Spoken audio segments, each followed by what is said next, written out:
اللہ الرحمن الرحیم۔ السلام علیکم ورحمۃ اللہ وبرکاتہ۔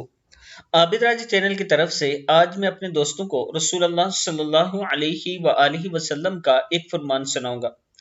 ایک آدمی نے عرض کی، اللہ کے رسول صلی اللہ علیہ وآلہ وسلم میں سفر پر نکلنا چاہتا ہوں تو آپ صلی اللہ علیہ وآلہ وسلم مجھے نصیحت فرمائیے۔ آپ صلی اللہ علیہ وآلہ وسلم نے فرمایا، میں تجھے اللہ کا تقوی اختیار کرنے کی نصیحت کرتا ہوں، اور یہ کہ جب بلندی پر چڑھے تو اللہ اکبر کہتے رہو۔ ترمذی کی حدیث ہے۔ ایک آدمی نے عرض کی، اللہ کے رسول صلی اللہ علیہ وآلہ وسلم میں سفر پر نکلنا چاہتا ہوں تو آپ صلی اللہ علیہ وآلہ وسلم مجھے نصیحت فرما دیجئے۔ آپ صلی اللہ علیہ وآلہ وسلم نے فرمایا، میں تجھے اللہ کا تقوی اختیار کرنے کی نصیحت کرتا ہوں، اور یہ کہ جب بلندی پر چڑھے تو اللہ اکبر کہتے رہو۔ ترمذی کی حدیث ہے۔ اس پر آپ دوستوں نے ضرور عمل کرنا ہے۔ السلام علیکم ورحمۃ اللہ وبرکاتہ۔